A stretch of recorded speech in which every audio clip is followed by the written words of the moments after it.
ಹೆಚ್ಚು ಸಮಯ ತಗೊಳ್ಳೋದಿಲ್ಲ, ಒಂದು 10 ಮಿನಿಟ್ಸ್ ಮಾತಾಡ್ತೀನಿ ಅಷ್ಟೇ. ಭಾರತೀಯ ವಿದ್ಯಾರ್ಥಿ ಸಂಘದ ವತಿಯಿಂದ ಇವತ್ತು ಆಯೋಜನೆ ಮಾಡಿರ್ತಕ್ಕಂಥ ಏನು ಒಳ ಮೀಸಲಾತಿ, ಒಳ ಸುಳಿವು ಹಾಗೂ ಮೀಸಲಾತಿಯ ಮುನ್ನೋಟ ಅನ್ನುವಂಥ ರಾಜ್ಯ ಮಟ್ಟದ ವಿಚಾರ ಸಂಕಿರಣದ ಕಾರ್ಯಕ್ರಮಕ್ಕೆ ಇವತ್ತು ಈ ಕಾರ್ಯಕ್ರಮವನ್ನು ಉದ್ಘಾಟನೆ ಮಾಡಿದಂಥ ನಮ್ಮ ಹಿರಿಯರು ಮತ್ತು ಬಹಳ ಮುಖ್ಯವಾಗಿ SC/ST ಮತ್ತು TSPಯ ವಿಷಯದಲ್ಲಿ ಬಹಳಷ್ಟು ಅಧ್ಯಯನ ಮಾಡಿ ಒಂದು ರೀತಿ ಒಂದು ರಿಸರ್ಚ್ ಪ್ರಾಡಕ್ಟ್ ಅಂತ ಒಂದು ರಿಸರ್ಚ್ ಓರಿಯೆಂಟೆಡ್ ಅಥವಾ ಒಂದು ರಿಸರ್ಚ್ ಪ್ರಾಜೆಕ್ಟ್ ಥರನೇ ಅದ್ಭುತವಾದಂಥ ಒಂದು ಪುಸ್ತಕನೇ ತಯಾರು ಮಾಡಿದ್ದಾರೆ ಭೀಮಾಶಂಕರ್ ಸರ್. ಸೊ ಅವರು ಇವತ್ತು ಉದ್ಘಾಟನೆ ಮಾಡಿ ನಿಜವಾಗ್ಲೂ ನಮ್ಮೆಲ್ಲರಿಗೂ ಕೂಡ ಒಳ್ಳೆ ಉದ್ಘಾಟನೆ ಒಳ್ಳೆ ಇನ್ಫಾರ್ಮೇಷನ್ ಕೂಡ ಸಿಕ್ತು ನಮ್ಗೆ. ಹಾಗಾಗಿ ಮೊದಲನೇದಾಗಿ ಅವ್ರಿಗೆ ನಾನು ಧನ್ಯವಾದಗಳನ್ನು ಹೇಳ್ತಾ, ಅದೇ ಜೊತೆಗೆ ಇವತ್ತಿನ ಕಾರ್ಯಕ್ರಮಕ್ಕೆ ಆಗಮಿಸಿ ಮುಖ್ಯ ಅತಿಥಿಗಳಾಗಿ ಭಾಗವಹಿಸಿದಂಥ ರುದ್ರಯ್ಯನವರು, ಹಾಗೆ ಮನೋರಂಜನೆಯವರು, ಲೋಹಿತ್, ಸ್ನೇಹಿತರಾದ ಶ್ರೀನಿವಾಸ್ ಮತ್ತು ಜನ ಮತ್ತು ಇಲ್ಲಿ ನಡೆದಿರ್ತಕ್ಕಂಥ ಎಲ್ಲ ಸ್ನೇಹಿತರೆ, ಈಗಾಗಲೇ ಬಹಳಷ್ಟು ವಿಷಯಗಳು ಚರ್ಚೆ ಆಗಿದೆ. ದುರಂತ ಏನಪ್ಪ ಅಂದರೆ,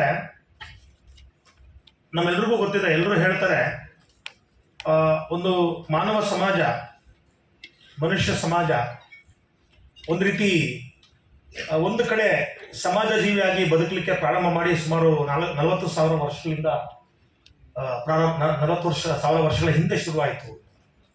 ಅದ್ರ ಜೊತೆಗೆ ನಾವೆಲ್ಲರೂ ಹೇಳ್ತೀವಿ, ಭಾರತ ದೇಶದಲ್ಲಿ ನಾಗರಿಕತೆ ಶುರುವಾಗಿ ಸುಮಾರು 4,000 ವರ್ಷ ಆಯಿತು.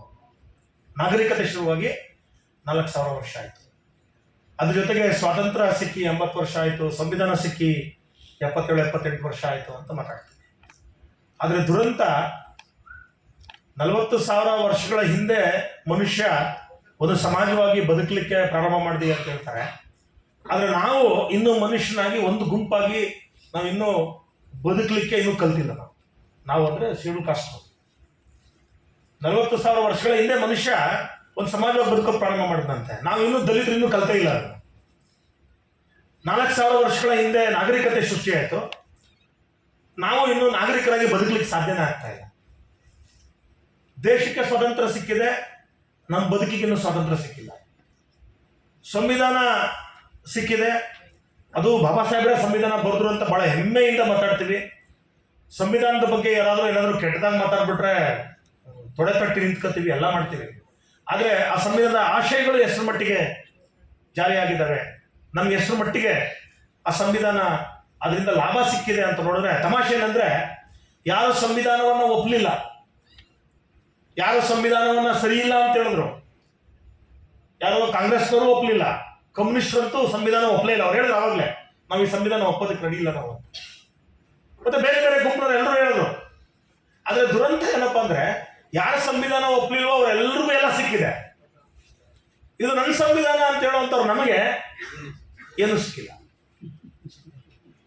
ಮತ್ತೆ ಬಾಬಾ ಸಾಹೇಬ್ರು ಅವತ್ತು ಒಂದು ಮಾತು ಹೇಳಿದ್ರು, ಮೀಸಲಾತಿ ವಿಷಯಕ್ಕೆ ಬಂದಾಗ ಒಂದ್ ಕಡೆ ಹೇಳ್ತಾರೆ, ಇದು ಮೀಸಲಾತಿ ಅನ್ನೋದು ಒಂದು ಕ್ರಚಸ್ ಇದ್ದಂಗೆ. ನಿಮಗೆ ಏನಾದ್ರು ಕಾಲೋ ಕೈಯೋ ಏನೋ ಸಮಸ್ಯೆ ಆದಾಗ ಒಂದು ಊರುಗೋಲ್ ಇದ್ದಂಗೆ ಇಟ್ಕೊಂಡು ನಡೆಯೋದಕ್ಕೆ ಸಪೋರ್ಟಿವ್ ಸಿಸ್ಟಮ್ ಅಷ್ಟೇ ಅದು.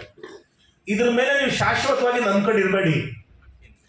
ಎಷ್ಟು ಬೇಗ ಆಗುತ್ತೋ ಅಷ್ಟು ಬೇಗ ಈ ಮೀಸಲಾತಿಯಿಂದ ಹೊರಗೆ ಬನ್ನಿ ಅಂತ ಹೇಳಿದ್ರು. ಇದು ನಾನು ಹೇಳ್ತಾರ ಮಾತಲ್ಲ, ನಾನು ಹೇಳ್ಬಿಟ್ರೆ ತಿರ್ಗಿ ಅದನ್ನ ಇದು ಮಾಡ್ತಿರ್ಲಿ. ಬಾಬಾ ಸಾಹೇಬ್ರು ಹೇಳಿರೋ ಮಾತಿದು, ಅವ್ರು ಹೇಳಿರೋ ಮಾತು, ಮೀಸಲಾತಿಯಿಂದ ಆದಷ್ಟು ಬೇಗ ಹೊರಗೆ ಬನ್ನಿ ಅಂತ. ಯಾಕೆ ನಾನು ಇದನ್ನ ಹೇಳ್ತಾ ಇದ್ದೀನಿ ಅಂದ್ರೆ, ಮೀಸಲಾತಿ ಬಹುಶಃ ವಿಷಯ ಈ ದೇಶದಲ್ಲಿ 1902ನೇ ಇಸ್ವಿಯಲ್ಲಿ ನಮಗೆ ಮೀಸಲಾತಿ ಸಿಗ್ಲಿಕ್ಕೆ ಶುರುವಾಯಿತು. 1902ನೇ ಇಸ್ವಿಯಲ್ಲಿ ನಮ್ಗೆ ಇಲ್ಲಿ ಕರ್ನಾಟಕದಲ್ಲಿ 21ನೇ ಇಸ್ವಿಯಲ್ಲಿ ಸಿಕ್ತು, 1921 ಇನ್ನು ಕಾನ್ಸ್ಟಿಟ್ಯೂಷನ್ ಹೊಸ ಸಂವಿಧಾನ ಬಂದ್ಮೇಲೆ ಇಡೀ ದೇಶಾದ್ಯಂತ ಸಿಕ್ತು. ರುದ್ರಯ್ಯ ಸರ್ ಹೇಳಿದಂಗೆ ನಿಜವಾಗ್ಲೂ ನಮಗೆ ಅದು ಪ್ರತಿಫಲ ಕೊಡಲಿಕ್ಕೆ, ಆ ಮೀಸಲಾತಿ ನಿಜವಾದಂತ ಲಾಭ ಪಡ್ಕೊಳ್ಳೋದಕ್ಕೆ ಶುರುವಾಗಿದ್ದು ಒಂದು 20, 25, 30 ವರ್ಷಗಳ ಹಿಂದಿನಿಂದ. ಬಹುಶಃ ಮೀಸಲಾತಿ ಪಡ್ಕೊಂಡಿರೋದ್ರ ನಮ್ಮಲ್ಲಿ ಒಂದು ಮೊದಲನೇ ತಲೆಮಾರು, ಒಂದಿಷ್ಟು ಜನ ಎರಡನೇ ತಲೆಮಾರು. ಮೀಸಲಾತಿ ಲಾಭ ಪಡ್ಕೊಂಡಿರೋರು ಒಂದು ಮೊದಲನೇ ತಲೆಮಾರು, ಅಥವಾ ಒಂದಿಷ್ಟು ಜನ ಬೆಳವಣಿಗೆಯಷ್ಟು ಎರಡನೇ ತಲೆಮಾರು. ಆಕ್ಚುಲಿ ಹೇಳಬೇಕಾದ್ರೆ ಮೀಸಲಾತಿಯ ನಿಜವಾದಂತ ಲಾಭವನ್ನ ಪಡ್ಕೊಳ್ಳುವಂತ ಸ್ಥಿತಿಗೆ ಇವತ್ತು ತಲುಪಿದ್ದೀವಿ ನಾವು. ಸರ್ ಹೇಳಿದಂತ ಕಂಡೀಷನ್ಸ್. ಯಾಕಂದ್ರೆ ಒಂದು ಕಾಲದ ಸರ್ಕಾರಿ ಉದ್ಯೋಗ ಹೇಗಿತ್ತು ಅಂದ್ರೆ, ಬಂದು ಕರ್ಕೊಂಡು ಹೋಗೋರು ಸರ್ಕಾರಿ ಉದ್ಯೋಗ. ನಮ್ಮನೇಲಿ ನಮ್ಮ ತಾತನ ವಾಟರ್ ಸಪ್ಲೈ BWSSBಗೆ ಬಂದು ಕರ್ಕೊಂಡು ಹೋಗೋರಂತೆ. ನಮ್ಮ ತಾತ ಒಂದು 200-300 ಜನರಿಗೆ ಕೆಲಸ ಕೊಡ್ಸೋರು. ಸಿಗ್ದವರೆಲ್ಲ ಹೇಳ್ತಾರೆ ನಮ್ಗೆ ಊಟ ನಿಮ್ಮ ತಾತನೇ ಕೊಟ್ಟಿದ್ದು ಅಂತಾರೆ. ಆ ಪರಿಸ್ಥಿತಿ ಇತ್ತು. ಆದ್ರೆ ಇವತ್ತು ಹೇಗಾಗಿದೆ ಅಂದ್ರೆ ಕಾಂಪಿಟೇಷನ್ ಜಾಸ್ತಿ ಆಗಿದೆ. ಸರ್ಕಾರದವ್ರು ಹುಡ್ಕೊಂಬಂದು ಕೆಲಸ ಕೊಡಲ್ಲ, ನೀವು ಹುಡ್ಕೊಂಡೋಗಿ ಕೆಲಸ ತಗೋಬೇಕು. ಆ ಸ್ಥಿತಿಗೆ ಬಂದಿದೆ. ಮತ್ತೆ ಬಹಳ ಮುಖ್ಯವಾಗಿ ನಿಜವಾದಂತ, ಈಗ ನೆಹರು ಅವರು ಹೇಳಿದ್ರು ಪ್ರಾರಂಭದಲ್ಲಿ, ನೆಹರು ಅವ್ರು ಏನ್ ಹೇಳ್ತಾರೆ ಅಂದ್ರೆ reservations will create A second class citizen ಅಂತ ಹೇಳ್ತಾರೆ. ಎರಡನೇ ದರ್ಜೆಯ ಪ್ರಜೆಗಳನ್ನ ಈ ದೇಶದಲ್ಲಿ ಮೀಸಲಾತಿ ಸೃಷ್ಟಿ ಮಾಡ್ತದೆ ಅಂತ ನೆಹರು ಅವರು ಹೇಳಿದ್ರು. ನೆಹರು ಅವರು ಅಂದ್ರೆ ಮೀಸಲಾತಿಯಿಂದ ಯಾರು ಕ್ವಾಲಿಟೇಟಿವ್ ಆಗಿ ತಯಾರಾಗಲ್ಲ, ನಾಲಾಯಕಗಳು ತಯಾರಾಗ್ತಾರೆ ಅಂತ ಹೇಳಿದ್ರು. ಆದ್ರೆ ಇವತ್ತು ನಿಮಗೆ ಗೊತ್ತಿದೆ, ಇವತ್ತು ಈ ಸಮುದಾಯಗಳು ಮೀಸಲಾತಿಯನ್ನ 1-2 ತಲೆಮಾರ ಅನುಭವಗಳನ್ನ ಲಾಭನ ಪಡ್ಕೊಂಡು ಇವತ್ತು ಯಾವ ಮಟ್ಟಕ್ಕೆ ಹೋಗಿದೀವಿ ಅಂದ್ರೆ ಇವತ್ತು ನಾವು ಯಾವ ಸ್ಥಿತಿಗೆ ಬೇಕಾದ್ರೂ ಯಾರ ಜೊತೆಗೆ ಬೇಕಾದ್ರೂ ಕಂಪೀಟ್ ಮಾಡುವಂತ ಸ್ಥಿತಿಗೆ ತಲುಪಿದೀವಿ. ಸೊ ನಾವು we have that equal competition ಮಾಡುವಂತ ಒಂದು ಸ್ಥಿತಿ ತಲುಪಿದೀವಿ. ಆಕ್ಚುಲಿ ಅದನ್ನ ಅಪ್ಲೈ ಮಾಡಬೇಕಾಗಿದ್ದು ಈಗ. ಆದ್ರೆ ದುರಂತ ಏನಂದ್ರೆ ಯಾವಾಗ ನಾವು ಮೀಸಲಾತಿಯನ್ನ ಪಡ್ಕೊಳ್ಳುವಂತ ಶಕ್ತಿ ಸಾಮರ್ಥ್ಯವನ್ನ ಬೆಳೆಸ್ಕೊಂಡ್ವಿ, ಆಗ ಮೀಸಲಾತಿಯನ್ನ ಒಂದು ರೀತಿ ಕೆಲ್ಸಕ್ಕೆ ಬಾರದೇ ಇರಾಗ ಅಥವಾ ಮೀಸಲಾತಿ ನಮಗೆ ಸಿಗದೇ ಇರಾಗ ಏನ್ ಬೇಕೋ ಅದನ್ನೆಲ್ಲವೂ ಕೂಡ ಸರ್ಕಾರ ಮಾಡೋದು. ಅದು 95 ಇಸ್ವಿಯಲ್ಲೇ ಶುರುವಾಯಿತು. ನ್ಯೂ ಎಕನಾಮಿಕ್ ಪಾಲಿಸಿ ಅನ್ನೋ ಹೆಸರಿನಲ್ಲಿ ಕಾಂಗ್ರೆಸ್ ಅವರು ಹೇಳ್ತಾರಲ್ಲ, ಬಿಜೆಪಿ ಅಧಿಕಾರಕ್ಕೆ ಬಂದ್ಬಿಟ್ರೆ ಮೀಸಲಾತಿ ಕಿತ್ತಾಕ್ಬಿಡ್ತಾರೆ, ಸಂವಿಧಾನ ಬದಲಾಯಿಸ್ಬಿಡ್ತಾರೆ. 95 ಇಸ್ವಿಯಲ್ಲೇ ಬದಲಾಯಿಸ್ಬಿಡ್ತಾರೆ ಅವರು. 95 ಇಸ್ವಿಯಲ್ಲೇ ಮೀಸಲಾತಿ ಕಿತ್ತಾಕ್ಬಿಟ್ಟವ್ರು ಯಾರು? Congress. PV Narasimha Rao, Manmohan Singh, finance minister Manmohan Singh. ಈಗ ಅವ್ರು ಯಾರ ಮೇಲೆ ಹೇಳ್ತವ್ರೆ ಸಂವಿಧಾನ ಕಿತ್ತಾಕ್ತಾರೆ, ಮೀಸಲಾತಿ ಕಿತ್ತಾಕ್ತಾರೆ ಅಂತ ಯಾರ ಮೇಲೆ ಹೇಳ್ತವ್ರೆ? ನಾವು ಎಂತ ಗುಗ್ಗುಗಳಂದ್ರೆ ಇನ್ನ ಮೀಸಲಾತಿ ಇದೆ ಅಂತ ಅನ್ಕೊಂಡಿದ್ವಿ, ಸಂವಿಧಾನ ಇನ್ನು ಜಾರಿಯಲ್ಲಿ ಇದೆ ಅಂತ ಅನ್ಕೊಂಡಿದ್ವಿ ನಾವು. ಆಗ್ಲೇ ಹೇಳ್ತಿದ್ರು ಮೊದಲು 2% ಸರ್ಕಾರಿ ನೌಕರಿ ಸೃಷ್ಟಿ ಆಗ್ತಿತ್ತು. ಆ 2% ಅಲ್ಲಿ ನಮಗೆ ಸಿಗ್ತಿದ್ದೆ ಎಷ್ಟು? 1/4%. ನಾವೇನ್ ಅನ್ಕೊಂಡ್ರೆ 2 ನಮಗೆ ಸಿಕ್ತಿತ್ತು ಅಂತ. ಇಲ್ಲ, 2 ನಮಗೆ ಸಿಕ್ತಿದ್ದು. 2% ಅಲ್ಲಿ ಮೀಸಲಾತಿ ಎಷ್ಟಿದೆ ಅಷ್ಟೇ ನಮಗೆ ಸಿಕ್ತಿದ್ದು. 2% ಎಲ್ಲರೂ ಉದ್ಯೋಗಗಳು, ಸರ್ಕಾರಿ ಉದ್ಯೋಗಗಳು. ಈಗ ಎಲ್ಲಿ ಬಂದು ನಿಂತಿದೆ? 0.6%, 0.06 ಅಲ್ಲ 0.6% ಬಂದು ನಿಂತಿದೆ. ಅಂದ್ರೆ 0.6% ನಮಗೆ ಎಷ್ಟು ಅಂದ್ರೆ 1000 ಉದ್ಯೋಗಕ್ಕೆ ಒಂದು. ಮೊದಲು ಹೆಂಗಿತ್ತು? 200 ಅಂದ್ರೆ ಒಂದು ಉದ್ಯೋಗಕ್ಕೆ 100 ಉದ್ಯೋಗಕ್ಕೆ 2 ಸಿಕ್ತಿತ್ತು. 100 ಉದ್ಯೋಗಕ್ಕೆ 2 ಲೆಕ್ಕ, ಅಂದ್ರೆ ಪರ್ಸೆಂಟೇಜ್ ಪ್ರಕಾರ ಹೇಳ್ತಾರೆ. ಈಗೇನಾಗಿದೆ? 1000ಕ್ಕೆ ಒಬ್ಬನಿಗೆ, 2000ಕ್ಕೆ ಒಬ್ಬನಿಗೆ, ಈ ತರ ಆಗಿದೆ. ಬಟ್ ಇವತ್ತು ದುರಂತ ಏನಂದ್ರೆ ನಾವು ಮೀಸಲಾತಿ ಬಗ್ಗೆ ಮಾತಾಡ್ತಾ ಇದ್ದೀವಿ. ಯಾಕೆ ಮೀಸಲಾತಿ ಬಗ್ಗೆ ಮಾತಾಡ್ತಾ ಇದೀವಿ ಅಂದ್ರೆ, ಒಂದು, ಆ ಮೀಸಲಾತಿ ಎಷ್ಟರ ಮಟ್ಟಿಗೆ ಜಾರಿ ಆಗ್ಬೇಕಾಗಿತ್ತು ಅಷ್ಟರ ಮಟ್ಟಿಗೆ ಜಾರಿ ಆಗಿದ್ದಿದ್ರೆ ಬಹುಶಃ ಇಷ್ಟೊತ್ತಿಗೆ ಮೀಸಲಾತಿ ಅಪ್ರಸ್ತುತ ಆಗ್ತಿತ್ತು. ಆದ್ರೆ ಮೀಸಲಾತಿ ಜಾರಿನೇ ಆಗಿಲ್ಲ. ನೀವು ಸರ್ಕಾರದ ಅಂಕಿಅಂಶಗಳು ತಗೊಳ್ಳಿ, ಬ್ಯಾಕ್ಲಾಗ್ ಎಷ್ಟಿದೆ ತಗೊಳ್ಳಿ ನೋಡಿ. ಏನ್ ಬ್ಯಾಕ್ಲಾಗ್ ಅಂದ್ರೆ ಏನು? ನಮಗ್ ಕೊಡ್ಬೇಕಾಗಿದ್ದು, ನಮಗ್ ಸೇರ್ಬೇಕಾಗಿದ್ದು ನಮಗ್ ಕೊಡದೇ ಇರೋದು ಬ್ಯಾಕ್ಲಾಗ್ ಇದೆ. ಮತ್ತು ಸ್ಟೇಟ್ ಸರ್ವಿಸ್ ಅಲ್ಲಂತೂ ರುದ್ರೇಶ್ ಸರ್ ಹೇಳಿದಾಗ ಟೈಮ್ ಟು ಟೈಮ್ ರೆಕ್ರೂಟ್ಮೆಂಟೇ ಇಲ್ಲ. KS ಗೊತ್ತಲ್ಲ, ಒಂದ್ಸಲಿ ನಾನು 2011ರಲ್ಲಿ ಬರ್ದಿದ್ದೆ. ನಾನು ಇಂಟರ್ವ್ಯೂವರೆಗೂ ಹೋಗಿದ್ದೆ. ಸುಮಾರು 12 ವರ್ಷ ನಡೀತದ್ದು. 12 ವರ್ಷ. ಈಗ IAS ಹೇಗಾಗುತ್ತಂದ್ರೆ ಒಂದು ಟೈಮ್ ಟೇಬಲ್ ಇದೆ 1 ವರ್ಷದ್ದು. ಇವತ್ತು ಎಕ್ಸಾಮ್ ಶುರುವಾದ್ರೆ ನೀನು ಯಾವತ್ತು ಕೆಲಸಕ್ಕೆ ಸೇರ್ತೀಯ ಅಂತ ಅವತ್ತು ಫಿಕ್ಸ್ ಮಾಡ್ಬಿಡ್ತಾರೆ. ಏನು ನೋಟಿಫಿಕೇಶನ್ ಕೊಟ್ಟ ದಿನಾನೇ ನೀನು ಎಕ್ಸಾಮ್ ಯಾವಾಗ ಇರುತ್ತೆ, ನೀನು ಸರ್ಕಾರಿ ಕೆಲಸಕ್ಕೆ ಯಾವಾಗ ಹೋಗ್ತೀಯ ಅಂತ ಫಿಕ್ಸ್ ಆಗಿರ್ತದೆ. ಆ ಡೇಟ್ ಪ್ರಕಾರ ನಡೀತದೆ. KS ಎಲ್ಲ ಹೆಂಗೆ? ನೋಟಿಫಿಕೇಶನ್ ಬರುತ್ತೆ ಅಷ್ಟೇ, ಆದ್ರೆ ನೀನು ಯಾವ ಕೆಲಸಕ್ಕೆ ಹೋಗ್ತೀಯ ಅಂತ ಅವ್ರಿಗೆ ಗೊತ್ತಿರಲ್ಲ. ಈಗ ಪ್ರತಿಪಕ್ಷ ಅಂದ್ರೆ ನಾವು ಇವತ್ತು ಮೀಸಲಾತಿಯನ್ನ ಪಡ್ಕೊಳ್ಳುವ ಸಾಮರ್ಥ್ಯ ಬೆಳೆಸ್ಕೊಂಡಿದ್ವಿ, ಆದ್ರೆ ಮೀಸಲಾತಿ ಇಲ್ಲ. ಮೀಸಲಾತಿ ಎಲ್ಲಿ ಜಾಸ್ತಿ ಆಗಿದೆ? ಉದ್ಯೋಗ ಎಲ್ಲಿ ಜಾಸ್ತಿ ಆಗಿದೆ? Private sector. ಮತ್ತೆ ನಾವು ಬಹುಶಃ ಇವಾಗ ಎಲ್ಲಿಗೆ ತಲುಪಬೇಕಾಗಿತ್ತು ಅಂತ ಹೇಳಿದ್ರೆ ನೋಡಿ, ಇವತ್ತು ನಾವು ಇನ್ನು ಆ 0.6% ಅಲ್ಲಿ ನಮ್ಮ ಕೋಟ ನಮಗೆ ಕೊಡಿ ಅಂತ ಕೇಳ್ತಾ ಇದ್ದೀವಿ. 0.6%. ನೀವು 1% ಅತಿ ಇಟ್ಕೊಂಡ್ರು ಕೂಡ ಇನ್ನು 99% ಉದ್ಯೋಗಗಳು, ಅವಕಾಶಗಳು, ಆರ್ಥಿಕ ಚಟುವಟಿಕೆಗಳು ಸೃಷ್ಟಿಯಾಗುವಂತ ಬೇರೆ ಕ್ಷೇತ್ರಗಳಿದಾವಲ್ಲ, ಉದಾಹರಣೆಗೆ ಕೃಷಿ ಕ್ಷೇತ್ರದಲ್ಲಿ 50% ಕೃಷಿ ಕ್ಷೇತ್ರದಲ್ಲಿ ಉದ್ಯೋಗ ಮತ್ತು ಆರ್ಥಿಕ ಚಟುವಟಿಕೆಗಳು ಸೃಷ್ಟಿಯಾಗಬಹುದು. ಆ 50% ಕ್ಷೇತ್ರದಲ್ಲಿ ನಮ್ಮ ಪಾಲೇನು?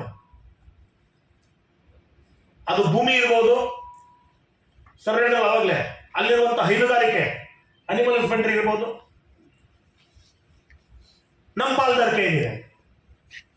ನಮ್ಮ ಹತ್ರ ಎಷ್ಟು ಜಮೀನುಗಳಿದ್ದಾವೆ, ನಮ್ಮ ಹತ್ರ ಎಷ್ಟು ಪೌಲ್ಟ್ರಿಗಳಿದ್ದಾವೆ, ನಮ್ಮ ಹತ್ರ ಎಷ್ಟು ಕುರಿ, ಮೇಕೆ, ಹಸು, ಈ ಥರದ ದೊಡ್ಡ ದೊಡ್ಡ ಬಿಸ್ನೆಸ್ ಮಾಡುವಂಥದ್ದು ಎಷ್ಟಿದಾವೆ ನಮ್ಮ ಹತ್ರ, ಎಷ್ಟು ಡೈರಿಗಳಿದ್ದಾವೆ, ಎಷ್ಟು ಹಾಲಿಗೆ ಸಂಬಂಧಪಟ್ಟಂತ ಅಥವಾ ಬೇರೆ ಬೇರೆ ಕೃಷಿಗೆ ಸಂಬಂಧಪಟ್ಟಂತ ಬೇರೆ ಬೇರೆ ವ್ಯಾಪಾರಗಳು ಎಷ್ಟಿದಾವೆ ನಮ್ಮ ಹತ್ರ? ಅಲ್ಲಿ 0. ಇನ್ನ ಕೈಗಾರಿಕೆಗಳು ನಮ್ಮ ದೇಶದಲ್ಲಿ ಆಲ್ಮೋಸ್ಟ್ 21-22% ಉದ್ಯೋಗ ಮತ್ತು ಸಂಪತ್ತು ಸೃಷ್ಟಿಯಾಗುತ್ತೆ. ಕೈಗಾರಿಕಾ ಕ್ಷೇತ್ರ ನಮ್ಮ ಪಾಲೇನಿದೆ? 0.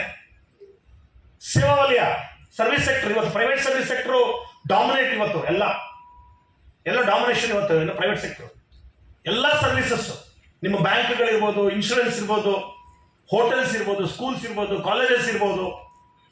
ಇವತ್ತು ಏನೇನು ಇವತ್ತು ಉದಾಹರಣೆಗೆ ಫೋನ್ ಓಪನ್ ಮಾಡಿದ್ರೆ ಇವತ್ತು 100 ಸರ್ವಿಸ್ಗಳು ಫೋನಲ್ಲಿ ಸಿಗುತ್ತೆ. ಇವತ್ತು ಆನ್ಲೈನ್ ಸರ್ವಿಸಸ್. ಇದರಲ್ಲಿ ನಮ್ಮ ಪಾಲ್ದಾರಿಕೆ ಏನಿದೆ?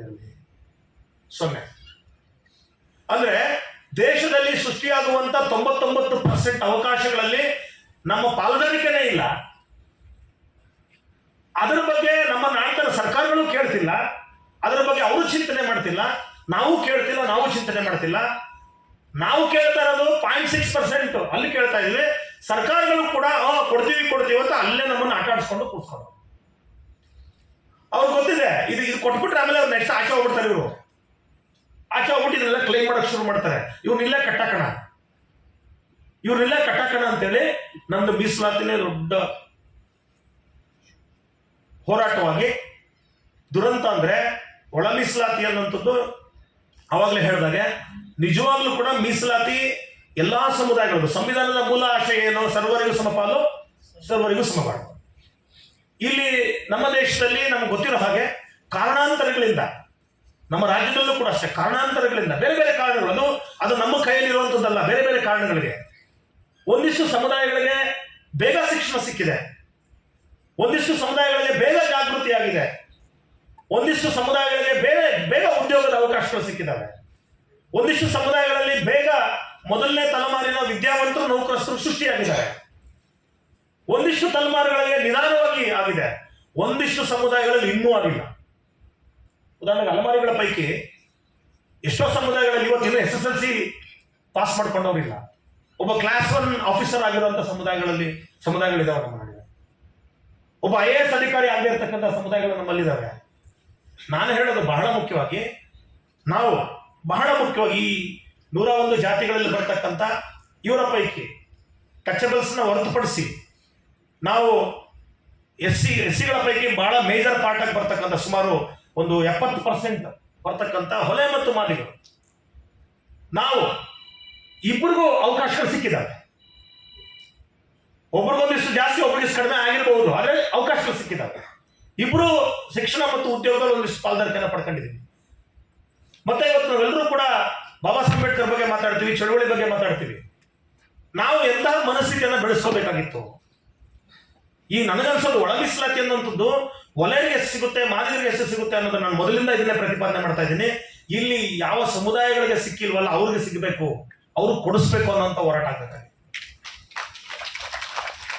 ನಾವು ತಿಂದಿದ್ದೀವಿ, ಬಿರಿಯಾನಿ ತಿಂತಾ ಇದ್ದೀವಿ, ಅನ್ನನೂ ಸಿಗದೆ ಇರ್ತಕ್ಕಂಥ ಇದನ್ನು ಅವ್ರು ಕೊಡಿಸ್ಬೇಕಲ್ಲ. ನಾವು ಅದರ ಲೀಡರ್ಶಿಪ್ ನಾವು ತಗೋಬೇಕಾಗಿತ್ತು. ಬಾಬಾ ಸಾಹೇಬ್ ಅಂಬೇಡ್ಕರ್ ಯಾರ ಪರವಾಗಿ ನಿಂತ್ಕೊಂಡ್ರು? ಯಾರು ಶೋಷಣೆಗೆ ಒಳಪಟ್ಟಿದ್ರು, ಯಾರು ಅವಕಾಶಗಳಿರಲಿಲ್ಲ, ಅವ್ರ ಪರ ನಿಂತ್ಕೊಂಡ್ರು. ಕಾಂಶೀರಾಮ್ ಸಾಹೇಬ್ರು ಯಾರ ಪರ ನಿಂತ್ಕೊಂಡ್ರು? ಮಹಾತ್ಮ ಫುಲೆ ಯಾರ ಪರ ನಿಂತ್ಕೊಂಡ್ರು? ನೀವು ನಮ್ಮ ಇಡೀ ಮಹಾಪುರುಷರ ಇತಿಹಾಸ ನೋಡ್ರಿ, ಅವ್ರು ಯಾರು ಕೂಡ ತಿಂತಾ ಇರೋರು ಹೊಟ್ಟೆ ತುಂಬೋರ್ ಪರ ಇರಲಿಲ್ಲ. ಅವ್ರು ನಿಂತಿದ್ದು ಯಾರು ಇರಲಿಲ್ಲ, ಅವ್ರ ಪರ ನಿಂತಿದ್ದು. ಆದ್ರೆ ನಾವೆಲ್ಲರೂ ಅವ್ರ ಅನ್ಯಾಯಿಗಳಂತ ಹೇಳ್ತೀವಿ. ಆದ್ರೆ ಇಲ್ಲಿ ಬಂದಾಗ ಮಾತ್ರ ನಾವು ಇದರಿಂದ ನನಗೇನು ಲಾಭ, ನನ್ನ ಜಾತಿಗೆ ಏನು ಲಾಭ ಅಂತ ಯೋಚನೆ ಮಾಡ್ತೇವೆ. ಬಹುಶಃ ಈಗ ಯೋಚನೆ ಮಾಡೋ ಮುಖಾಂತರ ನಾವು ಅಂಬೇಡ್ಕರ್ ವಾದಿಗಳಾಗಲಿಕ್ಕೆ ಸಾಧ್ಯನೇ ಇಲ್ಲ. ಹಾಗಾಗಿ ಇವತ್ತು ಈ ಒಳ ಮೀಸಲಾತಿ ಅನ್ನುವಂಥದ್ದು ಸರ್ಕಾರಗಳೇ ನಮ್ಮನ್ನ ಒಂದು ರೀತಿ ಭಾಗ ಮಾಡಲಿಕ್ಕೆ, ಯಾಕಂದ್ರೆ ಈ ಒಂದು ಇಶ್ಯೂ ಮುಗಿದೋಯ್ತು. ಇದನ್ನ ಹಾಗೆ ಜೀವಂತವಾಗಿಟ್ಟು ಬಹಳ ಮುಖ್ಯವಾಗಿ ನೋಡಿ, ನೀವು ಈ ಒಳ ಮೀಸಲಾತಿ ಸರ್ಕಾರ ನಾವು ಜಾರಿ ಮಾಡ್ತೀವಿ ಅನ್ನೋ ಸೊತ್ತಿಗೆ ಒಂದು ಹೊಸ ನರೇಟಿವ್ ಅನ್ನು ಸೃಷ್ಟಿ ಮಾಡ್ತಾರೆ. ಏನಂದ್ರೆ ಒಳ ಮೀಸಲಾತಿ ಅಂತ ಹೇಳಿದ್ರೆ ಇದು ಕೇವಲ ಮಾದಿಗರಿಗೂ ಒಲೆಯರಿಗೆ ಸಂಬಂಧಪಟ್ಟಿದ್ದು ಮಾತ್ರ. ಒಳ ಮೀಸಲಾತಿ ಬರೀ ಇವರಿಬ್ಬರಿಗೆ ಸಂಬಂಧಪಟ್ಟಿದ್ದ ಅಥವಾ ಈ ಪಟ್ಟಿಯಲ್ಲಿ ಬರುವಂತ 101 ಜಾತಿಗಳಿಗೂ ಸಂಬಂಧಪಟ್ಟಿದ್ದ? 101 ಜಾತಿಗಳು. ಆದ್ರೆ ಸರ್ಕಾರ ಅಥವಾ ಆ ಸರ್ಕಾರದ ಬೆಂಬಲ ಮಾಡ್ತಕ್ಕಂಥವ್ರು, ಆ ಸರ್ಕಾರದಲ್ಲಿ ಇರುವಂತವ್ರು ಏನ್ ಹೇಳಕ್ ಶುರು ಮಾಡಿದ್ರು? ಈ ಎರಡೂ ಸಮುದಾಯಗಳು ನೋಡಿಬೇಕಾದ್ರೆ ನೀವು ಎರಡೂ ಸಮುದಾಯಗಳಲ್ಲಿರ್ತಕ್ಕಂಥ ಕೆಲವರು ಅಸಮರ್ಥರು, ನಾಲಾಯಕರು, ಸಮಾಜ ದ್ರೋಹಿಗಳು ಮಾದಿರು ಬಂದು ಒಲೆಯರ ವಿರುದ್ಧ ಮಾತಾಡೋದು, ಒಲೆಯರು ಬಂದು ಮಾದಿರು ವಿರುದ್ಧ ಮಾತಾಡೋದು, ಒಬ್ರಿಗೊಬ್ರು ಎತ್ಕಟ್ಟೋ ಕೆಲಸ ಶುರು ಮಾಡೋದು. ಇದು ಎಷ್ಟು ಮಟ್ಟಿಗೆ ಸಕ್ಸಸ್ ಆಯ್ತು ಅಂತ ಹೇಳಿದ್ರೆ ಸರ್ಕಾರಕ್ಕೆ ಒಂಥರ ಪಾಯಸ ಕೊಡೋದಷ್ಟು ಖುಷಿ ಆಯ್ತು. ಯಾಕಂದ್ರೆ ಕ್ಲಿಯರ್ ಡಿವಿಷನ್ ಆಯ್ತು. ಈಗ ಡಿವಿಷನ್ ಆದ್ಮೇಲೆ ಮಾಡಿದ್ದೇನು ಕತೆ ಅವರು? ಈಗಲೂ ಇವ್ರನ್ನ ನಾವು ಇದನ್ನ ಕರೆಕ್ಟಾಗಿ ಮಾಡಿಬಿಟ್ರೆ ಮತ್ತೆ ಒಂದಾಗ್ಬಿಟ್ರೆ ಅದಕ್ಕೇನ್ ಮಾಡಿದ್ರು, ಇದು ಇತ್ಯರ್ಥನೇ ಆಗಬಾರ್ದು. ಇದು ಮೊದಲೇ ಹೇಳಿದ್ವಿ ನಾವು, ಇದು ಆಗಲ್ಲ ಆಯ್ತು. ಸೊ ಆಗದೆ ಇರೋದಕ್ಕೆ ಏನೆಲ್ಲ ಬೇಕೋ ನೋಡಿ, ಈ ರಾಜ್ಯಪಾಲರು ವಾಪಸ್ ಕಳ್ಸೋರೆ. ನಾವು ನೋಡಿ ಅದೇ ಟೈಮ್ಗೆ ನಾವು ಸೆಮಿನಾರ್ ಇಟ್ಕೊಂಡಿದ್ದೀವಿ. ರಾಜ್ಯಪಾಲರು ರಿಜೆಕ್ಟ್ ಮಾಡಿದ್ರೆ, ಏನಕ್ಕೆ ರಿಜೆಕ್ಟ್ ಮಾಡಿದ್ರೆ? ಕ್ಲಾರಿಫಿಕೇಶನ್ ಅರ್ಥ ಏನು? There are many doubts in the report ಅಥವಾ ಇಂಪ್ಲಿಮೆಂಟೇಷನ್ ಅಂತ. ಕ್ಲಾರಿಫಿಕೇಶನ್ ಕೇಳೋದು ಯಾವಾಗ? ವೇಗ್ ಆಗಿದ್ದಾಗ, ಸರಿಯಾಗಿ ಹೇಳದೇ ಇದ್ದಾಗ, ಸೈಂಟಿಫಿಕ್ ಆಗಿಲ್ಲದೆ ಇರುವಾಗ, ಅಥವಾ ಯಾವ ಆಧಾರದ ಮೇಲೆ ಮಾಡ್ಬೇಕಂತ ಹೇಳ್ತೀರಿ ಅದರಲ್ಲಿ ಏನಾದರೂ ಸೈಡ್ ಅಥವಾ ಅದನ್ನ ಬಿಟ್ಟು ಪಕ್ಕಕ್ಕೆ ಹೋದಾಗ ಆವಾಗ ಕೇಳುವಂಥದ್ದು ಕ್ಲಾರಿಫಿಕೇಶನ್. ಎಲ್ಲವೂ ಸರಿ ಇದ್ರೆ ಯಾಕೆ ಬೇಕು ಕ್ಲಾರಿಫಿಕೇಶನ್? ಅಂದ್ರೆ ನೀವು ಎಡವಟ್ಟು ಮಾಡಲಿಕ್ಕೆ ಅಂತೇಳಿ ಮಾಡಿ ಇವತ್ತು ನಮ್ಮನ್ನ ಈ ಸ್ಥಿತಿಗೆ ತಂದು ನಿಲ್ಲಿಸಿದ್ದಾರೆ. ಮತ್ತೆ ನಾವು ಮೀಸಲಾತಿ ಅಂದ ತಕ್ಷಣ ಬರೀ ಇವತ್ತು ಉದ್ಯೋಗದ ಬಗ್ಗೆ, ಶಿಕ್ಷಣದ ಬಗ್ಗೆ ಮಾತ್ರ ಮಾತಾಡ್ತಾ ಇದ್ದೀವಿ. ಇವತ್ತು ಬಹಳ ದೊಡ್ಡ ಒಂದು ಬದಲಾವಣೆ ಸಮಾಜದಲ್ಲಿ ಏನಪ್ಪಾ ಅಂದ್ರೆ, ಇವತ್ತು ಎಲ್ಲಾ ಸಮುದಾಯಗಳು ನೋಡಿ, ಇವತ್ತು ನೀವು ಅವರ ಜೀವನಗಳನ್ನ ಕಟ್ಟಿಕೊಳ್ಳುವ ರೀತಿ ಇದೆಯಲ್ಲ, ಬರೀ ಇಂಡಿಯಾ ಅಲ್ಲ, ಇಡೀ ಜಗತ್ತಿನಲ್ಲಿ ಬದಲಾಗಿದೆ. ಏನಾಗಿದೆ ಅಂದ್ರೆ, ಇವತ್ತು ಎಂಪ್ಲಾಯ್ಮೆಂಟ್ ಅನ್ನ ಬಿಟ್ಟು ಇವತ್ತು ಉದ್ಯೋಗವನ್ನ ಬಿಟ್ಟು ಇವತ್ತು ಹೆಚ್ಚಿನ ಪ್ರಮಾಣದಲ್ಲಿ ವ್ಯಾಪಾರ ಉದ್ದಿಮೆಗಳ ಕಡೆ ಜಗತ್ತು ಬದಲಾಗ್ತಾ ಇದೆ. ಆ ಕಾರಣಕ್ಕಾಗಿ SC/ST ಮತ್ತು TSP ಯೋಜನೆ ತಂದಿರೋದು. ಅದನ್ನು ಎಷ್ಟು ದುರುಪಯೋಗ ಆಗ್ತದೆ ಅಂತ ಹೇಳಿದ್ರು ಭೀಮಾಶಂಕರ್ ಸರ್ ಅವರು ಹೇಳಿದ್ರು. ದುರಂತ ಏನಂದ್ರೆ, ಈ ಹಣವನ್ನು, ನಮ್ಮ ಓಟನ್ನ ಕೊಟ್ಟು ಮತ್ತೆ ಈ 40,000 ಕೋಟಿ ಎಲ್ಲಿಂದ ಬಂತು ಅವ್ರಿಗೆ? 41,000 ಕೋಟಿ ನಮ್ಮ ಸಿದ್ದರಾಮಯ್ಯ ಅವ್ರ ಮನೆಯಿಂದ ತಗೊಂಬಂದ್ರ, ಅಥವಾ ಅವರ ಮಾವನ ಮನೆಯಿಂದ ವರದಕ್ಷಿಣೆ ಅಂತ ತಗೊಂಬಂದವ್ರ, ಅಥವಾ ನಮ್ಮ ಮಾದೇವನಪ್ಪರ ಮನೆ ಅವ್ರ ಮನೆಯಿಂದ ತಗೊಂಬಂದವ್ರ, ವರದಕ್ಷಿಣೆ ತಗೊಂಬಂದವ್ರ? ಯಾರ್ದು ದುಡ್ಡು? ನಾವೇ ಸರ್ಕಾರಕ್ಕೆ ಕೊಟ್ಟಿರುವ ತೆರಿಗೆ ರೂಪದಲ್ಲಿ ಕೊಟ್ಟಿರೋ ದುಡ್ಡು ಇದು. ನಮ್ಮ ದುಡ್ಡನ್ನ ನಾವು ಓಟು ಕೊಟ್ಟು, ನಾವು ಕೊಟ್ಟಿರೋ ತೆರಿಗೆ ದುಡ್ಡನ್ನ ನಮ್ಮ ಮೇಲೆ ಖರ್ಚು ಮಾಡಿ ಅಂತ ಸರ್ಕಾರಕ್ಕೆ ಕೊಟ್ರೆ, ಇವತ್ತು ಮಾದೇವಪ್ಪನವರು ಹೇಳ್ತಾರೆ ಇಲ್ಲ ಗ್ಯಾರಂಟಿಗಳಿಗೆ ಖರ್ಚು ಮಾಡೋದು ಸರಿ ಇದೆ, ತಪ್ಪಿಲ್ಲ. ಯಾಕಂದ್ರೆ ಗ್ಯಾರಂಟಿ ಯೋಜನೆ ಕೂಡ ದಲಿತರು ಬಳಸ್ಕೊತಾ ಇದ್ದಾರೆ. ಇವ್ರನ್ನ ನಾವು ವಿದ್ಯಾವಂತರ ಅನ್ನಬೇಕೋ, ಅವಿದ್ಯಾವಂತರ ಅನ್ನಬೇಕೋ, ಯೋಗ್ಯ ಅನ್ನಬೇಕೋ, ಅಯೋಗ್ಯ ಅನ್ನಬೇಕೋ, ಮತಿಹೀನ ಅನ್ನಬೇಕೋ, ಬುದ್ಧಿಗೇಡಿ ಅನ್ನಬೇಕೋ ಗೊತ್ತಿಲ್ಲ. ಯಾಕೆ ಅಂದ್ರೆ guarantee scheme is not oriented towards the particular group, it is a general policy. ಮತ್ತೆ ಆ ಗ್ಯಾರಂಟಿಯನ್ನು ನಾವ್ಯಾರು ಕೇಳಿ ತಗೊಂಡಿದ್ದಲ್ಲ, ಅದು ನಿಮ್ಮ ವೋಟ್ ಪಾಲಿಟಿಕ್ಸ್ ಮಾಡಲಿಕ್ಕೆ, ವೋಟ್ ಗಳಿಸಲಿಕ್ಕೆ ಪಾಪ್ಯುಲಿಸ್ಟ್ ಪ್ರೋಗ್ರಾಮ್ ಆಗಿ ಜನರು ಕೊಟ್ಟಂತ ಕಾರ್ಯಕ್ರಮ. ಮತ್ತೆ ನೀವು ಅವಾಗ ಹೇಳಿದ್ದೇನು, ನಿಮ್ಮ ಪ್ರಣಾಳಿಕೆಯಲ್ಲಿ ಹಾಕಿದಾಗ ನಾನು ಇಷ್ಟು ಬಾರಿ ಫಿನಾನ್ಸ್ ಮಿನಿಸ್ಟರ್ ಆಗಿದ್ದೆ, ನನಗೆ ಚೆನ್ನಾಗಿ ಗೊತ್ತಿದ್ದು ದುಡ್ಡು ಎಲ್ಲಿಂದ ತರಬೇಕು ಅಂತ. ನಮಗ್ ಗೊತ್ತಿಲ್ಲ ಸಿದ್ದರಾಮಯ್ಯ ಅವರು ನಮ್ಮ ದುಡ್ಡ ಪಿಕ್ ಪಾಕೆಟ್ ಹೊಡಿತಾರೆ ಅಂತ. ನಾವೇನ್ ಅನ್ಕೊಂಡಿದ್ರೆ ಬಹಳ ದೊಡ್ಡ ಫಿನಾನ್ಸ್ ಎಕ್ಸ್ಪರ್ಟು, ಏನೋ ಬೇರೆ ಒಂದು ಹೊಸ ಟ್ಯಾಕ್ಸೇಷನ್ ಪಾಲಿಸಿನ ತರ್ತಾರೆ ಅನ್ಕೊಂಡಿದ್ವಿ ನಾವು. ನೋಡಿದ್ರೆ ಅವ್ರು ನಮ್ಮ ಜೋಬ್ ಕಡೆ ಕಣ್ಣಿದೆ ಅಂತ ಗೊತ್ತಿರಲಿಲ್ಲ ನಮಗೆ. ಈಗ ನಮ್ಮ ಜೋಬ್ ಇದನ್ನ ಪಿಕ್ ಪಾಕೆಟ್ ಹೊಡಿತಾವೆ. ಸಮಾಜಕ್ಕೆ ಎಂತ ಇದು ಬಂದಿದೆ ಅಂದ್ರೆ, ಏನ್ರಿ ಉದಾಹರಣೆಗೆ 10 ವರ್ಷದಲ್ಲಿ 3 ಲಕ್ಷ ಕೋಟಿ ಲೆಕ್ಕ ಹಾಕೊಳ್ಳಿ, ಎಷ್ಟೋ ರಾಜ್ಯಗಳ ಬಜೆಟ್ ಅದು. ನಮ್ಮ ರಾಜ್ಯದ ಬಜೆಟ್ ಅಲ್ವಾ ಅದು, 1 ವರ್ಷದ ಬಜೆಟ್. ಇಷ್ಟು ದುಡ್ಡನ್ನ ಜನ ಹೆಂಗ್ ಮಾತಾಡ್ತಾರೆ ಗೊತ್ತಾ? ಈ ದಲಿತರಿಗೆ ನನ್ನ ಮಕ್ಕಳಿಗೆ ಎಷ್ಟು ಖರ್ಚು ಮಾಡಿದ್ರೆ ಉದ್ಧಾರ ಆಗಲ್ಲ. ಯಾಕಂದ್ರೆ ಬಜೆಟ್ ಟೈಮಲ್ಲಿ ಈ ಬಾರಿ ದಲಿತರಿಗೆ ಬಂಪರ್ 42,000 ಕೋಟಿ, 42,000 ಕೋಟಿ. ಇವರು ಮೈಕ್ ಇಟ್ಕೊಂಡು ನೋಡಿದ್ರೇನ್ರಿ ನಾನು ಕೊಟ್ಟಿರೋ ದುಡ್ಡು ಯಾವನಾದ್ರು ಕೊಟ್ಟಿದ್ದಾನ? 42,000 ಕೋಟಿ ಕೊಟ್ಟಿದ್ದೀನ್ರಿ ಅಂತ. ಯಾರಾದ್ರು ಕೊಟ್ಟಿದಾರ? ಇದು ಹೆಂಗಂದ್ರೆ ಕೊಟ್ಟಿದ್ದು ಇವರೇ, ತಿಂದಿದ್ದು ಇವರೇ. ಕೊಟ್ಟಿದ್ದು ಇವರೇ ಹೇಳ್ತಾರೆ. SC ST TSP ಕಾಯ್ದೆ ತಂದಿದ್ದು ಯಾರು ಅಂತ. ಅವ್ರ ಸ್ವಾಮಿ ತಂದಿದ್ದು ನೀವೇ, ತಿಂತಾ ಇರೋದು ನೀವೇ ಅಲ್ವಾ? ತಂದಿದ್ದು ನೀವೇ, ತಿಂದಿದ್ದು ನೀವೇ. ಆದ್ರೆ ಮೂತಿ ವರ್ಷಿರೋದಾರಿಗೆ ದಲಿತರಿಗೆ. ಬೇರೆಯವರು ಮಾತ್ರ ನೋಡಿ ಇವ್ರಿಗೆ ಎಷ್ಟು ದುಡ್ಡು ಕೊಟ್ಟರು ಉದ್ಧಾರ ಆಗ್ತಾ ಇಲ್ಲ, ಎಷ್ಟು ಮೀಸಲಾತಿ ಕೊಟ್ಟರು ನೋಡಿ. ಎರಡು ನೋಡಿ ಕಂಪ್ಯಾರಿಸನ್ ಮಾಡಿ. ಮೀಸಲಾತಿ ಇದೆ, ಸಿಕ್ಕಿದ್ಯಾ? ಇಲ್ಲ. SC TSP ದುಡ್ಡಿದೆ, ಕೊಟ್ಟಿದಾರ? ಇಲ್ಲ. ಅದ್ರ ಸಮಾಜಕ್ಕೆ ಮಾತ್ರ ಏನ್ ತೋರಿಸ್ತಾ ಇದಾರೆ? ಎಷ್ಟು ಕೊಟ್ಟರು, ಏನ್ ಮಾಡಿದ್ರು, ಯಾವ ಕಾರ್ಯಕ್ರಮ ತಂದ್ರು ಇವರು ಉದ್ಧಾರ ಆಗಲ್ಲ. ಮೊನ್ನೆ ಇದ್ರಲ್ಲಿ ನೋಡ್ತಿದ್ದೆ ಸೋಷಿಯಲ್ ಮೀಡಿಯಾದಲ್ಲಿ, ಬ್ರಾಹ್ಮಣ ನಿಗಮ ಇದೆ, ಬ್ರಾಹ್ಮಣರ ಅಭಿವೃದ್ಧಿ ನಿಗಮ ಇದೆ. ನಮ್ಮ ನಿಗಮ ರೆಕಾರ್ಡ್ ಅಂದ್ರೆ ಫಸ್ಟ್ ನಮ್ದೇ ಬಂದಿರೋ ನಿಗಮ. ಇವ್ರದ್ದು ಹೊಸ ನಿಗಮ, ನಿನ್ನೆ ಮೊನ್ನೆ ಬಂದಿರೋಂಥ ನಿಗಮ. ನೀವು ಬ್ರಾಹ್ಮಣ ಅಭಿವೃದ್ಧಿ ನಿಗಮ ಮಾಡೋ ಕಾರ್ಯಕ್ರಮಗಳನ್ನು ನೋಡ್ರಿ, ನಮ್ಮ ಕಾರ್ಯಕ್ರಮಗಳನ್ನು ನೀವು ತೆಗೆದು ನೋಡ್ರಿ. ನೀವು ಬ್ರಾಹ್ಮಣ ಅಭಿವೃದ್ಧಿ ನಿಗಮದಲ್ಲಿ ಬ್ರಾಹ್ಮಣರ ಪೈಕಿ ಬಿಸ್ನೆಸ್ ಮಾಡಲಿಕ್ಕೆ, ಎಜುಕೇಶನ್ಗೆ, ಹೆಲ್ತ್ಗೆ ಈ ತರ ಪ್ರೋಗ್ರಾಮ್ಸ್ ಮಾಡ್ತಾ ಇದ್ದಾರೆ. ಯಾಕೆ ಆ ಸಮುದಾಯಗಳು ಉದ್ಧಾರ ಆಗ್ತಾರಂದ್ರೆ, ಉದ್ಧಾರ ಆಗ್ಲಿಕ್ಕೆ ಯಾವ ಕಾರ್ಯಕ್ರಮಗಳು ಬೇಕೋ ಅದನ್ನು ಕೊಡ್ತಾ ಇದ್ದಾರೆ. ನಮ್ಗೇನು ಕಾರ್ಯಕ್ರಮ ಕೊಡ್ತಾರೆ? ಉದಾಹರಣೆಗೆ ಅಂಬೇಡ್ಕರ್ ನಿಗಮದಲ್ಲಿ, ಜಗ್ಜೀವನರಾಮ್ ನಿಗಮದಲ್ಲಿ ಇನ್ನೊಂದು ಏನ್ ಪ್ರೋಗ್ರಾಮ್ಸ್ ಇದೆ ನೋಡಿದ್ರ?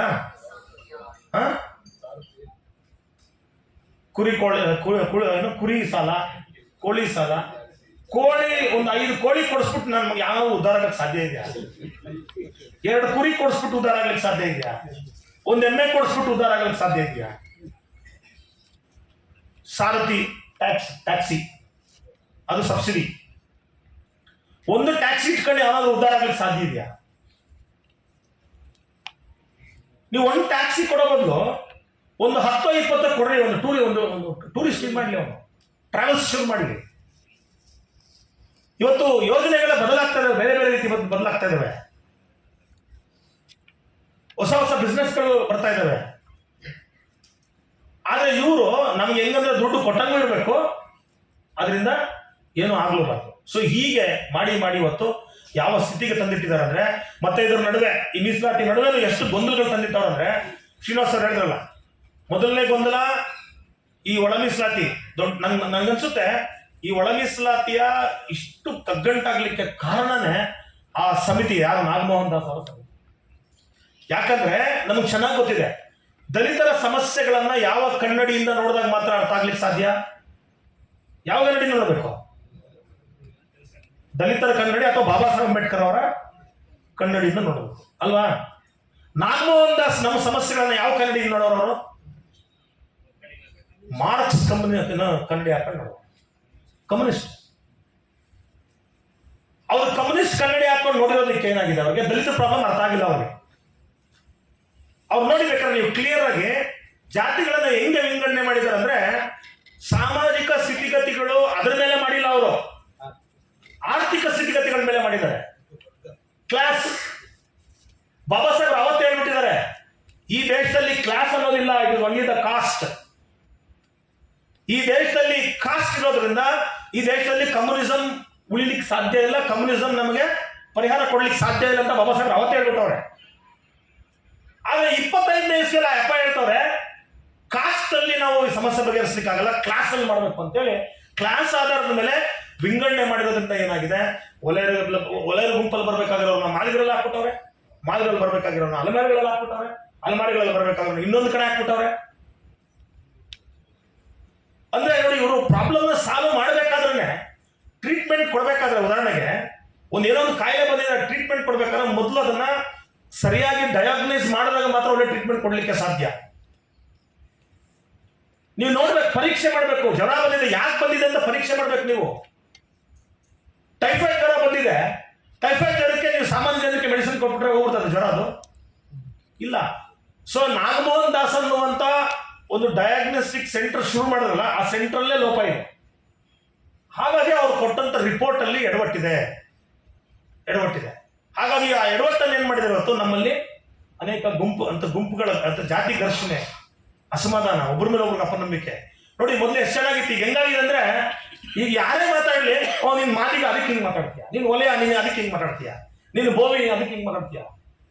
ನಾವು ಏನ್ ಮಾತಾಡ್ತಾ ಇದೀವಿ ಅನ್ನೋದನ್ನ ನೋಡೋದಿಲ್ಲ. ಈಗ ಎಲ್ಲ ಯಾರು ಮಾತಾಡ್ತಾ ಇದ್ದಾರೆ. ಈ ಉದಾಹರಣೆಗೆ ಸಮಾಜ ಕಲ್ಯಾಣ ಇಲಾಖೆ ತಪ್ಪು ಮಾಡ್ತಿದೆ, ನಾವು ಯಾರನ್ನು ಪ್ರಶ್ನೆ ಮಾಡ್ಬೇಕು? ಸಮಾಜ ಕಲ್ಯಾಣ ಇಲಾಖೆ ಮಿನಿಸ್ಟರ್. ನೀವು ಯಾಕೆ ಬರೀ ಮಾದೇವನ್ನ ನೀವು ಮಾದೇವಪ್ಪನೇ ಇದು ಮಾಡ್ತೀರಿ? ಅವ್ರು ಒಲೆಯರಂತ ನೀವು ಅಟ್ಯಾಕ್ ಮಾಡ್ತೀರಾ? ಹೋಮ್ ಮಿನಿಸ್ಟರ್ ಯಾರು? ಯಾರನ್ನ ಪ್ರಶ್ನೆ ಕೇಳಬೇಕು? ಆನ್ಲೈನ್ ಕೇಳ್ಬೇಕಾ? ಕೇಸ್ ಪುಣ್ಯಪ್ಪನ ಕೇಳ್ಬೇಕಾ? ಅಥವಾ ತಂಗಡಿಗಿನ ಕೇಳ್ಬೇಕಾ? ಯಾರನ್ನ ಕೇಳ್ಬೇಕು? ನೀವು ಅವ್ರು ಒಲೆಯ ಅಂದ್ಬಿಟ್ಟು ಅವ್ರನ್ನೇ ಮಾತಾಡ್ತಾ ಇದ್ದೀರಿ. ನೀವು ಒಲೆಯಾರಾದ್ರು ಕೇಸ್ ಪುಣ್ಯಪ್ಪನ ಏನಾದ್ರು ಅಂದ್ಬಿಟ್ರೆ ಅವ್ರು ಮಾದಿಗರಂತ ನೀವು ಹಿಂಗೆ ಮಾತಾಡ್ತಾ ಇದ್ದೀವಿ. ಈ ಸ್ಥಿತಿಗೆ ಬಂದು ತಲುಪಿದೀವಿ. ಇದ್ರ ನಡುವೆ ಏನಾಗ್ತಾ ಇದೆ ಅಂದ್ರೆ, ನಾವು ಸಮಾಜದ ಇಂಟ್ರೆಸ್ಟ್ ಅನ್ನ ಕಳ್ಕೊತಾ ಇದ್ದೀವಿ. ಸಮಾಜಕ್ಕೆ ಏನ್ ಬೇಕು? ಉದಾಹರಣೆಗೆ ನಿಮ್ಗೆಲ್ಲ ಗೊತ್ತಿದೆ, ಒಂದಿಷ್ಟು ದಿನಗಳಿಂದ, ಒಂದು ತಿಂಗಳಿಂದ ಅನ್ಸುತ್ತೆ, ಸೋಷಿಯಲ್ ಮೀಡಿಯಾದಲ್ಲಿ ಯಾರೋ ಗುಲಾಮರ ಅಪ್ಪ ಅಂತ ಒಂದು ಪೇಜ್ ಇರೋದು, ಬಹಳ ಬಾಬಾ ಸಾಹೇಬ್ ಬಗ್ಗೆ, ಸಂವಿಧಾನದ ಬಗ್ಗೆ ನಮ್ಮೆಲ್ಲ ಒಂದು ವರ್ಷದಿಂದ, ಬಟ್ ಒಂದು ತಿಂಗಳಿಂದ ಬಹಳ ಚರ್ಚೆ ಆಗ್ತಾ ಇದೆ. ಈಗ ಅವನ ಮೇಲೆ 2 FIR ಆಗಿದೆ. ಎಷ್ಟು? 2 FIR ಆಗಿದೆ. ಮತ್ತೆ ನಮ್ಮ ಸ್ನೇಹಿತರೊಬ್ರು ಶಂಕರ್ ಅಂತ ಒಬ್ಬರಿದ್ದಾರೆ, ಅವರು ಸ್ವತಃ ಪ್ರಿಯಾಂಕಾ ಖರ್ಗೆ ಅವ್ರನ್ನ ಭೇಟಿ ಮಾಡಿ ಒಂದು ಲೆಟರ್ ಕೊಟ್ಟವ್ರೆ. 2 FIR ಆಗಿದೆ. FIR ಆದ್ಮೇಲೆ ಏನ್ ಮಾಡ್ಬೇಕು? FIR ಆಗಿ 1 ತಿಂಗಳಾಗಿದೆ, ಇನ್ನೂ ಅರೆಸ್ಟ್ ಆಗಿಲ್ಲ. ಅವರು ಯಾರನ್ನ ಕೇಳ್ಬೇಕು ಈಗ ನಾವು? ದುರಂತ ಅಂದ್ರೆ IT ಮಿನಿಸ್ಟರ್ ಯಾರು? ಪ್ರಿಯಾಂಕ್ ಖರ್ಗೆ. ಆ ಪೇಜ್ ಎಲ್ಲಿಂದ ಬರ್ತದೆ, ಯಾರು ಅಂತ IT ಒಬ್ಬ ಎಕ್ಸ್ಪರ್ಟ್ ನ ಕೂರ್ಸ್ಕೊಂಡ್ಬಿಟ್ರು 5 ನಿಮಿಷ ಪತ್ತೆ. 5 ನಿಮಿಷ. ಅದ್ರ ಮಿನಿಸ್ಟರ್, ಮಂತ್ರಿ ಯಾರು? ಪ್ರಿಯಾಂಕ್ ಖರ್ಗೆ. ಆಮೇಲೆ ಆ ತಪ್ಪು ಮಾಡಿದಾಗ ಅವ್ರ ಮೇಲೆ ಕೇಸ್ ಹಾಕ್ಬೇಕಾಗಿರೋದು ಯಾರು? ಪೊಲೀಸ್. ಯಾರು? Home minister. ಆಮೇಲೆ ಅಟ್ರಾಸಿಟಿ ಕೇಸ್ನ ನೋಡ್ಕೊಳ್ಳೋರು ಯಾರು? ಸಮಾಜ ಕಲ್ಯಾಣ. ಯಾರು ಮಂತ್ರಿಗಳು? ನಾವು ಯಾರು ಬೇಕಂಡು ಕೂತಿದ್ದೀವಿ ನೋಡಿ, ಯಾವ ಸ್ಥಿತಿಗೆ ತಲುಪಿದ್ದೀವಿ. ಈಗ ಅವ್ರು ಯಾರೋ ನನ್ನ ಜಾತಿಯವರನ್ನ ಕಾರಣಕ್ಕೆ ಅವ್ರು ಕೆಲಸ ಮಾಡಿದ್ರು ಬಾಯಿಸ್ಕೊಂಡು ಕೂತ್ಕೋಬೇಕು, ನಾವು ಪ್ರಶ್ನೆ ಮಾಡಂಗಿಲ್ಲ. ಸೊ ಇಲ್ಲಿಗೆ ತಂದು ನಿಲ್ಲಿಸಿದ್ದಾರೆ. ಹಾಗಾಗಿ ನನಗನ್ಸುತ್ತೆ, ಈ ಒಳ ಮೀಸಲಾತಿ ಅನ್ನುವಂಥ ವಿಷಯ ಇದೆಯಲ್ಲ, ಬಹುಶಃ ಇದು ನಮ್ಮನ್ನ ಒಬ್ಬರೊಬ್ಬರನ್ನ ದೂರ ಮಾಡುವಂತ ಪ್ರಕ್ರಿಯೆಯಲ್ಲಿ ಕೆಲಸದಲ್ಲಿ ತೊಡಗಿದೆ. ಇವತ್ತು ನಾವು ಅದನ್ನ ಸರಿಪಡಿಸುವಂತ ಕೆಲಸ ಮಾಡಬೇಕಾಗಿದೆ. ಇವತ್ತು ಮತ್ತೆ ನಾವು ಒಂದು ಕಡೆ ತಂದು ಜೋಡಿಸಿ ನಿಲ್ಲಿಸಬೇಕಾಗಿದೆ. ಯಾಕಂದ್ರೆ ಇವತ್ತು ನಮಗೆ ಒಳ ಮೀಸಲಾತಿ ಅನ್ನೋದು ನಮಗೆ ಸಾಮಾಜಿಕ ಸ್ಥಿತಿಗತಿಗಳನ್ನ, ನಮ್ಮ ಆರ್ಥಿಕ ಸ್ಥಿತಿಗತಿಗಳನ್ನ ಬದಲಾಯಿಸ್ಕೊಳ್ಳೋದಕ್ಕೆ ಅಂತ ನಾವು ಭಾವಿಸಿದ್ವಿ. ಆದ್ರೆ ರಾಜಕೀಯ ಪಕ್ಷಗಳು ಒಳ ಮೀಸಲಾತಿ ಅಂದ್ರೆ ರಾಜಕಾರಣಕ್ಕೆ ಅಂತ ತೀರ್ಮಾನ ಮಾಡ್ಕೊಂಡು, ಸೊ ಹಾಗಾಗಿ ನಮ್ಮಲ್ಲೇ ಕೂತ್ಕೊಂಡು ಅದನ್ನ ಸರಿಯಾದ ರೀತಿಯಲ್ಲಿ ಸಮಾಜಕ್ಕೆ ಹೇಳುವ ಜೊತೆಗೆ, ಸಮಾಜದಲ್ಲಿ ಯಾವ ರೀತಿ ನಮ್ಮ ಒಗ್ಗಟ್ಟು ನಮ್ಮನ್ನ ಒಂದು ಕಡೆ ತಂದು ನಮ್ಮಲ್ಲಿ ಬದಲಾವಣೆ ತರಲಿಕ್ಕೆ ಸಾಧ್ಯ ಇದೆ ಅನ್ನೋದನ್ನ ಹೇಳೋ ಮುಖಾಂತರ, ಮತ್ತೆ ಬಹಳ ಮುಖ್ಯವಾಗಿ ನೋಡಿ, ಇವತ್ತು AKADAA ಇದು ಏನೋ ನಾಗಮೋಹನ್ ದಾಸ್ ಸಮಿತಿ ಮಾಡಿದ್ದೆ, ಅದಕ್ಕೆ ಮಾಡಲಿಲ್ಲ, ಆ ಇಶ್ಯೂ ತಗೊಳ್ಳಿಲ್ಲ. ಆಮೇಲೆ ರೋಸ್ಟರ್ ಸಿಸ್ಟಮ್ ಹೇಳಿದ್ರು. ಈಗ ಯಾಕೆ ಇದನ್ನ ಒಂದಿಷ್ಟು ಜನ ವಿರೋಧ ಮಾಡಿ, ಸಹಜವಾಗಿ ಯಾರೇ ಆಗಲಿ, ಈಗ ಅವ್ರು ಹೇಳಿದ್ರು, ಸ್ಪಷ್ಟವಾಗಿ ಹೇಳಿದ್ರು, ಮೀಸಲಾತಿ ಕೊಡ್ತಾ ಇರೋದು ನಮ್ಮ ಸಾಮಾಜಿಕ ಹಿನ್ನೆಲೆ ಮೇಲೆ. ಈಗ ನಾವು 3 ಗುಂಪಾಗಿದೆ, ಹಾಗಾಗಿ 3 ಗುಂಪಾಗಿರೋದು 1, 2, 3 ಕೊಟ್ಬಿಡಿ ನಮಗೆ. ಒಬ್ರಿಗೆ 1, ಒಬ್ರಿಗೆ 9, ಒಬ್ರಿಗೆ 15. ಯಾಕೆ? ಬಹಳ ದೂರ ಸಿಗೋದಿಲ್ಲ ಅವಕಾಶಗಳು. ಹಾಗಾಗಿ ಏನಾಗುತ್ತೆ, ನನಗೆ ಅವಕಾಶ ಸಿಗೋದೇ ಇಲ್ಲ ಅಂದಾಗ ಸಹಜವಾಗಿ ನಾನು ಅದನ್ನ ಯೋಚನೆ ಮಾಡ್ತೀನಿ, ಅವ್ರಿಗೆ ಹೆಂಗ್ ಕೊಡ್ತೀರಿ, ನನಗೆ ಫಸ್ಟ್ ಕೊಡ್ರಿ ಅಂತ. ಇದು ಸಂಘರ್ಷಕ್ಕೆ ದಾರಿ ಆಗ್ತದೆ. ಸೊ ಇದೆಲ್ಲವನ್ನು ಕೂಡ ಸರಿಪಡಿಸುವಂತ ಕೆಲಸ ಆಗ್ಬೇಕಾಗಿದೆ. ಹಾಗಾಗಿ ನನಗನ್ಸುತ್ತೆ BVS ಈಗ ಒಂದು ಹೊಸ ಚಿಂತನೆಯನ್ನ ಮತ್ತು ಸಮಾಜದೊಳಗೆ ಈ ಒಳ ಮೀಸಲಾತಿಯ ಬಗ್ಗೆ ಸರಿಯಾದಂತ, ಬಹುಶಃ ನನಗನ್ಸುತ್ತೆ BVS ಕಳೆದ 2 ವರ್ಷಗಳಲ್ಲಿ ಆಕ್ಟಿವ್ ಆಗಿ ಇದ್ದಿದ್ರೆ ಒಳ ಮೀಸಲಾತಿಯ ಇಶ್ಯೂ ಅಲ್ಲಿ ಇಷ್ಟು ಗೊಂದಲಗಳು ಆಗ್ತಿರ್ಲಿಲ್ಲ. ಅದನ್ನ ಅಲ್ಲಲ್ಲೇ ಅದನ್ನ ಸರಿಪಡಿಸ್ತಿದ್ವಿ. ಆದರೆ BVS ಇಲ್ಲದ ಪರಿಣಾಮ ಇವತ್ತು ನಮ್ಮನ್ನ ಬಳಸ್ಕೊಳ್ಳೋದಿಕ್ಕೆ ಇವತ್ತು ಒಂದು ಗುಂಪುಗಳಿದ್ದಾವೆ, ನೆನ್ಪಿಟ್ಕೊಳ್ಳಿ. ಆ ಗುಂಪುಗಳು ಅವಾಗಲೇ ರುದ್ರೇಶ್ ಹತ್ರ ಮಾತಾಡ್ತಿದ್ದೆ. ಆ ಗುಂಪುಗಳು ಎಂಥ ಗುಂಪುಗಳಂದ್ರೆ, ಕಾಂಗ್ರೆಸ್ಸೇತರ ಪಕ್ಷ ಅಧಿಕಾರಕ್ಕೆ ಬಂದ್ರೆ, ಯಾವುದೇ ಪಕ್ಷ JDS ಆಗ್ಬೋದು, BJP ಆಗ್ಬೋದು, ಅಧಿಕಾರಕ್ಕೆ ಬಂದ್ರೆ ಅವ್ರಿಗೆ ಬೀದಿಯಲ್ಲಿ ದುಡ್ಡು ಕೊಟ್ಟು ಕೆಲಸ ಕೊಡ್ತಾರೆ. ಫ್ರೀಡಮ್ ಪಾರ್ಕಲ್ಲಿ ಕುತ್ಕೊಳ್ರಿ ಅಂತ ದುಡ್ಡು ಕೊಡ್ತಾರೆ. ಈಗ ಸರ್ಕಾರ ಇದೆ, ಅವ್ರಿಗೆ ಈ ಥರ ಹಾಲ್ಗಳಲ್ಲಿ ಕೂರಿಸ್ಬಿಟ್ಟು ದುಡ್ಡು ಕೊಟ್ಟು ಪ್ರೋಗ್ರಾಮ್ ಅವ್ರಿಗೆ ಯಾವಾಗಲೂ ಉದ್ಯೋಗ, ಅವ್ರಿಗೆ ಯಾವಾಗಲೂ ಉದ್ಯೋಗ. ಅವ್ರು ಮಾತಾಡೋ ಇಶ್ಯೂ ಯಾರಪ್ಪ? ನಿಮ್ದು ಇಶ್ಯೂ. ಅವ್ರು ಯಾರು ಅಂದ್ರೆ ಬೇರೆ ಯಾರಲ್ಲ, ನಮ್ಮವ್ರೆ. ನಗರ ವಿಶ್ವವಿದ್ಯಾಲಯದಲ್ಲಿ ಈಗ ಸಮಸ್ಯೆ ಬಂದಾಗ ತಮಾಷೆ ಹೆಂಗಿದೆ, BJP JDS ಬಂದಾಗ ಸರ್ಕಾರನ ಪ್ರಶ್ನೆ ಮಾಡ್ಬೇಕಂತೆ. ನಮ್ಮ ಸಮಸ್ಯೆ ಬಂದ್ರೆ ಕಾಂಗ್ರೆಸ್ ಇದ್ದಾಗ ಸರ್ಕಾರನ ಪ್ರಶ್ನೆ ಮಾಡಬಾರ್ದಂತೆ. ಸರ್ಕಾರವನ್ನ ರಿಕ್ವೆಸ್ಟ್ ಮಾಡ್ಕೋಬೇಕಂತೆ, ಸರ್ಕಾರನ ಬೈಬಾರ್ದಂತೆ. ನನಗೆ ಹೇಳಿದ್ದಾರೆ ಬಹಳ ಜನ, ನನ್ನ ಅನೇಕ ಕಾರ್ಯಕ್ರಮಗಳು ಕರೆಯೋದಿಲ್ಲ, ನಡುವೆ ನೋಡಿರ್ಬೇಕು, ಯಾರು ಕರೆಯಲ್ಲ. ಅದೇ BJP ಇದ್ದಾಗ ಡೈಲಿ ಕರೆಯೋರು ನನ್ನ ಪ್ರೋಗ್ರಾಮ್. ಯಾಕಂದ್ರೆ ಚೆನ್ನಾಗಿ ಉಗಿರಿ ಸರ್ ಅಂತ. ಈಗ ಯಾಕೆ ಕರೆಯಲ್ಲ ಗೊತ್ತು? ಓಪನ್ ಆಗಿ ಹೇಳ್ತಾರೆ, ಸರ್ ನೀವು ಬೈತೀರಿ ಸರ್, ಅದಕ್ಕೆ ನಿಮ್ಮನ್ನು ಕರೆಯಲ್ಲ ಅಂತ. ನೋಡಿ ಹೆಂಗಿದೆ. ಸೊ ಅದಕ್ಕೆ ನನಗನ್ಸುತ್ತೆ ರುದ್ರೇಶ್ ಸರ್ ಅದನ್ನ ಸೂಕ್ಷ್ಮವಾಗಿ ಹೇಳಿದ್ರು. ಲಾಸ್ಟ್ ಒಂದೇ ಒಂದು ಮಾತು ಹೇಳಿ ನನ್ನ ಮಾತನ್ನ ಮುಗಿಸ್ತೀನಿ. ಅದು ಬಾಬಾ ಸಾಹೇಬ್ರು ಒಂದು ಮಾತನ್ನ ಹೇಳ್ತಾರೆ. ನನ್ನ ಮನೆ ಯಾವುದೋ ಒಂದು ಪುಸ್ತಕ ಓದಬೇಕಾದ್ರೆ ಅದು ಸಿಕ್ತು ನನಗೆ, ಮತ್ತು ಬಹಳ ಈಗಿರುವಂಥ ಕಾಲಘಟ್ಟದಲ್ಲಿ ನಮಗೆ ಬಹಳ ರೆಲೆವೆಂಟ್ ಆಗಿರುವಂಥ ಇಶ್ಯೂ ಅನಿಸುತ್ತೆ. ಒಂದ್ಸಲಿ ಓದ್ತೀನಿ, ಕೇಳಿಸ್ಕೊಳ್ಳಿ. ನಾವು ನಮ್ಮ ಆಲೋಚನೆಗಳನ್ನ ಬದಲಾಯಿಸ್ಕೊಳ್ಳಿಲ್ಲ ಅಂದರೆ ಖಂಡಿತ ನಮ್ಮ ಪರಿಸ್ಥಿತಿಗಳು ಬದಲಾಗೋದಿಲ್ಲ. ಅವ್ರು ಹೇಳ್ತಾರೆ, I don't like the idea of directing society through the predetermined frame of specific ideology. Baba Saheb ಹೇಳ್ತಾರೆ ಗೊತ್ತಾ, ನಾನು ಯಾವುದೇ ಒಂದು ಸಮಾಜವನ್ನು ಒಂದು ದಿಕ್ಕಿಗೆ ತಗೊಂಡು ಹೋಗೋದಕ್ಕೆ ಅಥವಾ ಸಮಾಜವನ್ನು ಸರಿಯಾದ ದಾರಿಗೆ ತಗೊಂಡು ಹೋಗೋದಕ್ಕೆ ಯಾವುದೇ ಒಂದು ನಿರ್ದಿಷ್ಟವಾದಂಥ ಇಂತಹದ್ದೇ ಅಂತ ಯಾವುದೇ ಒಂದು ಸಿದ್ಧಾಂತ ಇದೆ ಅಥವಾ ಬೇಕು ಅಥವಾ ಅದರ ಮುಖಾಂತರ ಮಾಡಬೇಕು ಅನ್ನೋದನ್ನ ನಾನು ಒಪ್ಪೋದಿಲ್ಲ. ಯಾವುದನ್ನು ಇಟ್ಕೋಬಾರ್ದು. Society should always be an experimental state. ನಾವು ಯಾವಾಗಲೂ ಪ್ರಾಯೋಗಿಕವಾಗಿ ನಮ್ಗೆ ಯಾವ್ದು ಅನುಕೂಲ ಆಗ್ತದೋ ಆ ಅನುಕೂಲಕ್ಕೆ ತಕ್ಕಂತೆ ನಾವು ಬದಲಾಗ್ತಾ ಇರಬೇಕು. There should be scope for new ideas, thoughts and experiments. ಪ್ರತಿ ಕಾಲಘಟ್ಟದಲ್ಲೂ ಹೊಸ ಆಲೋಚನೆಗಳಿಗೆ, ಹೊಸ ಚಿಂತನೆಗಳಿಗೆ, ಹೊಸ ಪ್ರಯೋಗಗಳಿಗೆ ಅವಕಾಶ ಇರಬೇಕು. No one can create an ideal society on the basis of one piece of writing.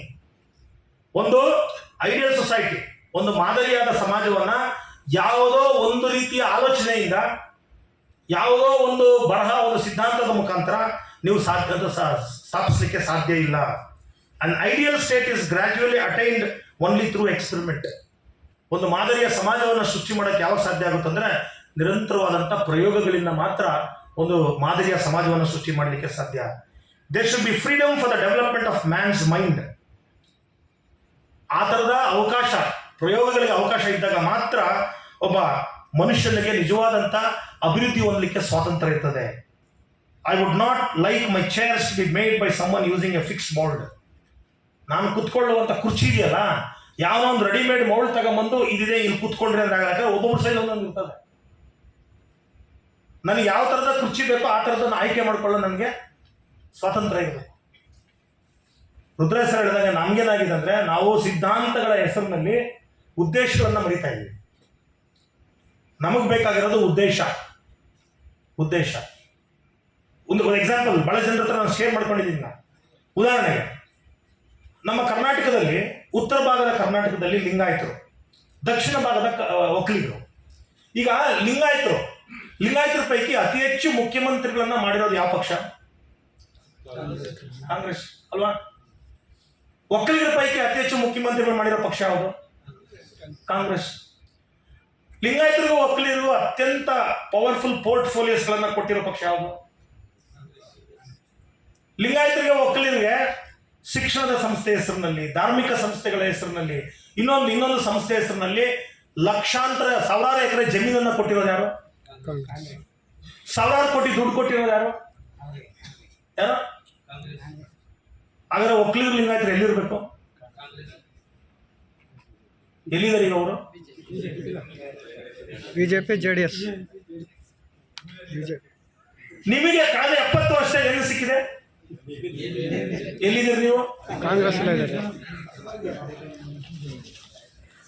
ಅದನ್ನೇ ಬಾಬಾ ಸಾಹೇಬ್ ಹೇಳೋದು. ತಮಾಷೆ ನೋಡಿ, ಅವರಿಗೆ ಎಲ್ಲವೂ ಸಿಕ್ಕಿದೆ, ಹೋಗ ಬೋಳಿ ಮಗನೆ ಅಂತ ಓದೋದ್ರು ಅವರು. ಇನ್ನೊಂದು ಕಡೆ ಅವಕಾಶ ಸಿಕ್ತೆ, ನಾನೇ ಫಸ್ಟ್ ಹೋಗಿ ಗ್ರಾಪ್ ಮಾಡ್ತಾ ಇದೀನಿ ಅಂತ ಹೋದ್ರು. ನಮ್ಗೆ ಏನು ಸಿಕ್ಕಿಲ್ಲ.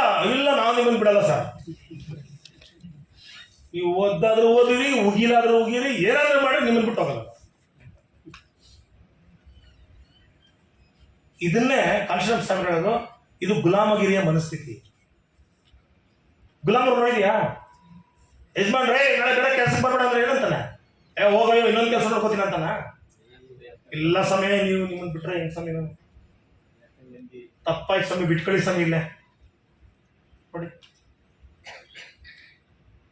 ಸೊ ಅದಕ್ಕೆ ನನಗನ್ಸುತ್ತೆ ನಾವು ಆಲೋಚಿಸುವ ರೀತಿಯನ್ನು ನಾವು ಇವತ್ತು ಬದಲಾಯಿಸಬೇಕಾಗಿದೆ. ಅಲ್ಟಿಮೇಟ್ಲಿ ನಮ್ಮ ಸಮುದಾಯದ ಅಭಿವೃದ್ಧಿ, ನಮ್ಮ ಸಮುದಾಯದ ಲಾಭದ ದೃಷ್ಟಿಯಲ್ಲಿ ನಾವು ಯೋಚನೆ ಮಾಡಬೇಕಾಗಿದೆ ಹೊರತು ಇನ್ನು ಯಾವುದು ಕೂಡ ನಾವು ಬೇರೆ ಯಾವುದು ಕೂಡ ನಮ್ಮ ತಲೆಗೆ ಬರಬಾರ್ದು. ಯಾಕಂದ್ರೆ ನಾವು ಯಾವುದು ನಮ್ದಲ್ವಲ್ಲ, ಅಂಗಡಿಗಳು ನಮ್ದು ಯಾವುದಲ್ಲ. ಅಂಗಡಿ ನಮ್ದಾಗಿದ್ರೆ ಯೋಚನೆ ಮಾಡಬೇಕಾಗಿತ್ತು ಈ ಅಂಗಡಿಗೆ ಹೋಗಿ ತಗೊಳ್ಳೋಣ ಅಂತ. ಅಂಗಡಿ ಯಾವ್ದೋ ನಿಮ್ಗೆ ಎಲ್ಲಿ ಚೀಪ್ ಪ್ರಾಡಕ್ಟ್ ಸಿಗುತ್ತೆ, ಎಲ್ಲಿ ಲಾಭ ಆಗುತ್ತೆ ಅಲ್ಲಿ ಹೋಗ್ಬೇಕು ಅಂಗಡಿಗೆ. ನಾವು ಅದು ಬಿಟ್ಬಿಟ್ಟಿಲ್ಲ, ನಾ ಅದೇ ಅಂಗಡಿಗೆ ಹೋಗ್ತೀನಿ ಅಂದ್ರೆ ಅವ್ನು ನಿಮ್ಗೆ ಟೋಪಿ ಹಾಕ್ತಾನೆ, ಯಾಮರಿಸ್ತಾನೆ. ಇವ್ನು ಇಲ್ಲಿ ಬಿಟ್ಟು ಎಲ್ಲೂ ಹೋಗಲ್ಲ, 10 ರೂಪಾಯಿ 100 ರೂಪಾಯಿ ಮಾಡ್ತಾನೆ. ಸೊ ಹಾಗಾಗಿ ಅದ್ರ ಬಗ್ಗೆ ಯೋಚನೆ ಮಾಡೋಣ ಅಂತ ಹೇಳ್ತಾ ಮಾತಾಡ್ಲಿಕ್ಕೆ ಅವಕಾಶ ಮಾಡಿಕೊಟ್ಟು ಎಲ್ರಿಗೂ ಒಂದು ಮಾತು ಮುಗಿಸ್ತೀನಿ. ಜೈ ಹಿಂದ್, ಜೈ ಭಾರತ್.